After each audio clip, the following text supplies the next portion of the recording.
8장 1절 예수께서 산에서 내려오시니 허다한 무리가 쫓으니라. 한 문둥병자가 나와 절하고 가로되 주여 원하시면 저를 깨끗게 하실 수 있나이다 하거늘 예수께서 손을 내밀어 저에게 대시며 가라사대 내가 원하노니 깨끗함을 받으라 하시는데 즉시 그의 문둥병이 깨끗하여진지라. 예수께서 이르시되 삼가 아무에게도 이르지 말고 다만 가서 제사장에게 내 몸을 보이고 모세의 명한 예물을 드려 저희에게 증거하라 하시니라. 마태복음 8장 1절에서 4절까지 문둥병자를 고치는 부분이 나오는데 이 부분에서 4절 보면 상가 아무에게도 이르지 말고 제사장에게 내 몸을 보이고 모세에게 명한 예물을 드리라고 나옵니다.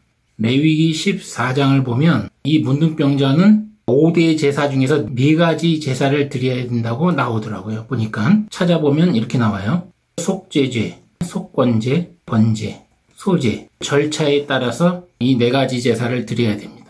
근데 이 4가지 제사는 다 뭐를 상징한다고 해서 예수 그리스도가 2000년 전에 십자가에 못 박혀 죽으시고 인간의 죄와 각종 질병을 짊어진다는 그 예언의 말씀을 이루기 위해서 이 제물도 예수 그리스도의 모형이라고 얘기했죠. 예수 그리스도가 이 문둥병자를 고친 게 능력이 많아서 고쳐준 게 아니고 모세에게 명한 예물대로 즉 문둥병도 예수 그리스도가 짊어지겠다는 것을 의미하는 겁니다. 이 절차에 따라서 모세의 명한 예물을 드리고 제사장에 가서 증거로 삼으라는 얘기는 그 얘기예요.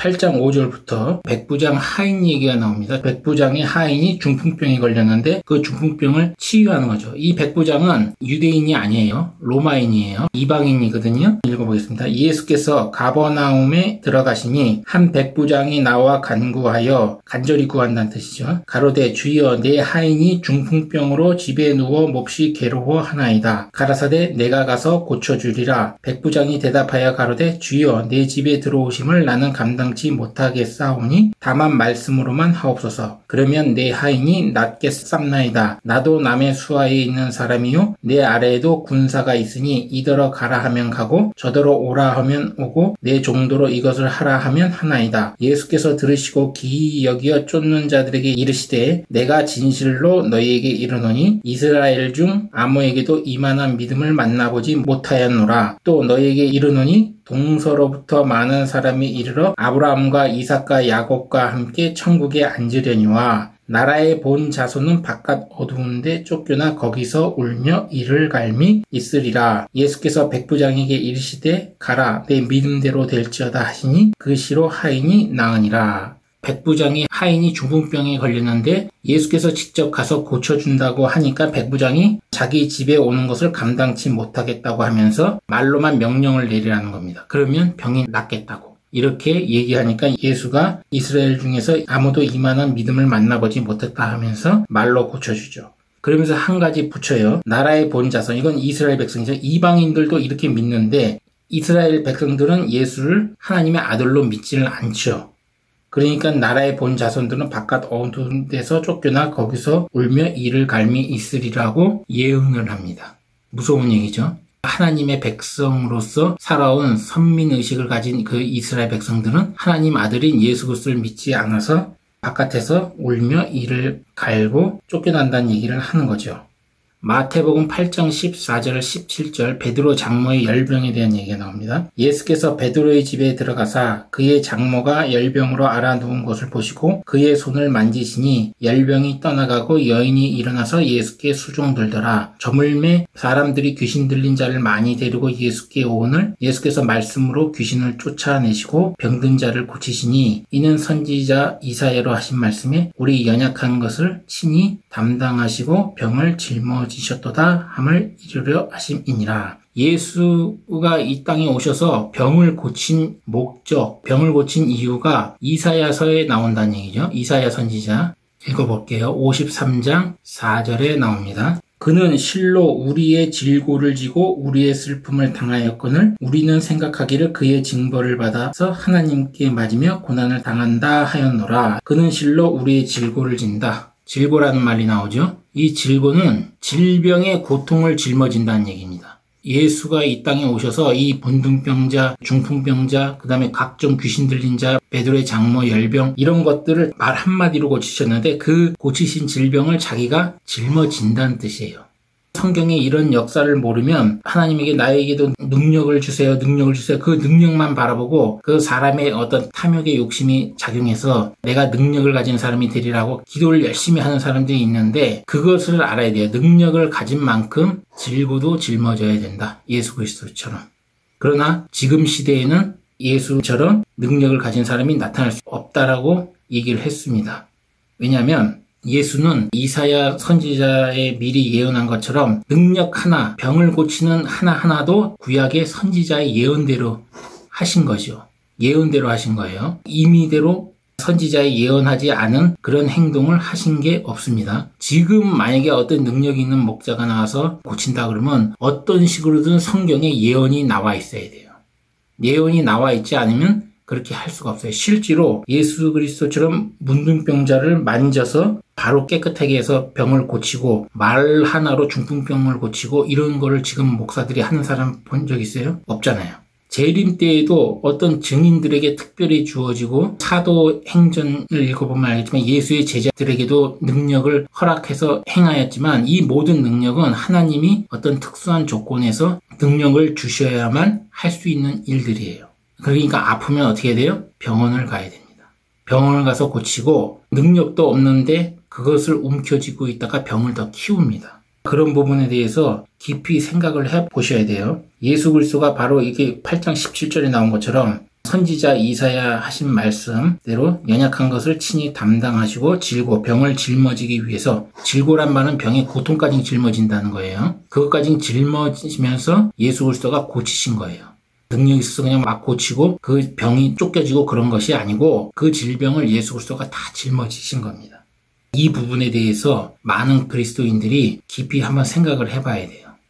마태복음 8장 18절에서 22절 예수의 제자가 되려면 예수를 쫓으려면 어떤 조건이 따라야 되는지 이제 나와요. 예수께서 무리가 자기를 애워쌈을 보시고 저편으로 건너가기를 명하시니라. 한 서기관이 나와 예수께 말씀하되 선생님이여 어디로 가시든지 저는 쫓으리이다. 예수께서 이르시되 여우도 굴이 있고 공중에 새도 거처가 있으되 오직 인자는 머리 둘 곳이 없다 하시더라. 제자 중에 또 하나가 가로되 주여 나로 먼저 가서 내 부친을 장사하게 허락하옵소서. 예수께서 가라사대 죽은 자들로 저희 죽은 자들을 장사하게 하고 너는 나를 쫓으라 하시니라. 예수의 제자가 되려면 자기 부친이 돌아가셔도 거기에 가지 말고 예수만 쫓으란 얘기죠. 예수의 제자는 아무나 되는 게 아닙니다. 성경이 나온 대로 양으로서 가는 거하고 제자로서의 가는 삶이 달라요. 양으로서 가는 사람들은 부친이 돌아가시면 장사를 지내야겠죠. 이것을 구분 못해가지고 나는 자기가 양인지도 모르고 제자로 착각해서 자기의 아버지가 돌아가셨는데도 장사를 안 하고 그런 사람들이 있어요. 성경에서 분명히 양으로서 가야 될 사람이 있고 예수의 제자, 목회자로서의 가야 될 길이 따로 있어요.